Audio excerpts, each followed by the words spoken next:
He's not in trouble. That's the thing he keeps coming back to. He made rent, the car's fine, there's food. Nothing is on fire.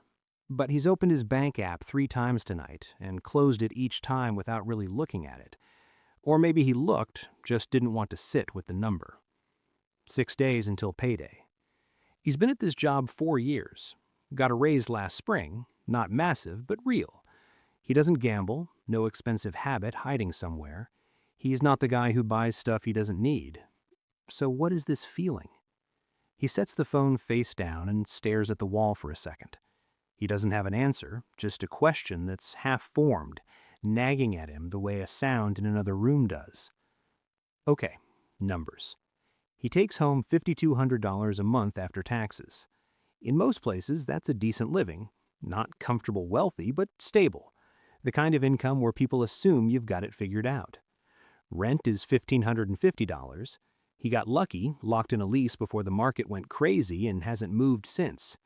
Car payment, $380. Insurance on top of that, $140. So $520 just to have a vehicle he needs to get to the job that pays him the $5,200. Student loan, $290. That degree is 7 years old now. Utilities, phone, internet, roughly $230. Subscriptions, he counted once and stopped counting, about $90. There's one in there he genuinely can't remember signing up for. Groceries and basics, $400. Add it up, and he's at $3,080 before he's eaten at a restaurant, bought a coffee, replaced something that broke, or done anything that required an unexpected dollar.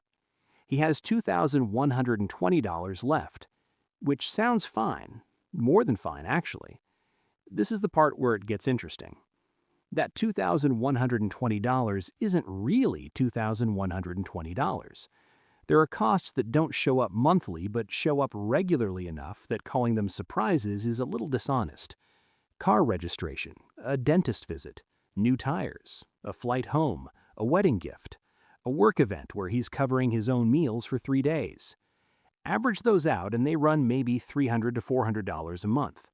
They just hit unevenly, so each one feels like a shock. So, roughly $1,700 of real, flexible spending. And most months, he spends it. Not recklessly. He's not out buying things he can't afford. It's lunch with a coworker, a bar tab that got bigger than expected, a weekend away that seemed cheap when split 3 ways but still cost $380. Normal life. Adult life. End of the month, the account is somewhere between $100 and $400, sometimes less, and then it starts over. Here's the thing, and most people miss this piece. He's not failing to save because he's irresponsible. He's failing because his life has been quietly calibrated to cost exactly what he earns. The pressure is invisible. It comes from everywhere and nowhere. He got that raise in spring, $400 more a month take home.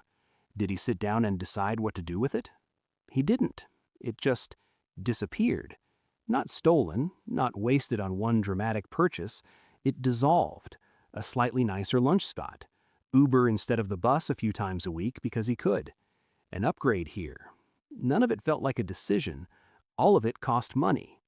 Over 4 years, his income has gone up. His savings have not. The distance between those two things is what economists call the lifestyle ratchet. Spending expands with income and almost never contracts. The math on this is uncomfortable. Someone who moves $300 a month into savings for 10 years at a 6% average return ends up with around $49,000. That's not a get-rich scenario, it's just time and a small habit. He's been earning for 10 years. He has about $3,800 saved. The gap isn't income, it's one behavior. Whether a small amount leaves the checking account before it has a chance to vanish into the month. Just arithmetic.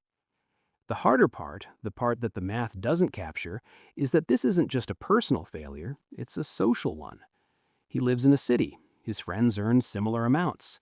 They eat out, they go to things, they travel a bit. None of it is excessive, most of it is just what it costs to have a life here. A birthday dinner. Drinks after work that someone suggested and he couldn't really say no to. A group trip that seemed affordable in the group chat and ended up costing $420 when everything was tallied. Nobody pressures him, nobody tells him to spend, but there's a real cost to belonging, and it's not negotiable in the way a Netflix subscription is negotiable. Skipping the dinner doesn't just save $60, it changes something about the relationship. He knows that. Standard advice says cut. Cut the lattes, the dinners, pack your lunch. And that advice isn't wrong exactly, it just skips something. The version of life where you aggressively cut everything to build savings for a hypothetical future, that version is also pretty bleak to live in, especially in your 30s, especially when the future feels abstract and the dinner is tonight. So he doesn't cut. He participates. He runs the same math every month. 10 years of this doesn't feel like 10 years of failure. Month to month, nothing seems wrong. But something does accumulate.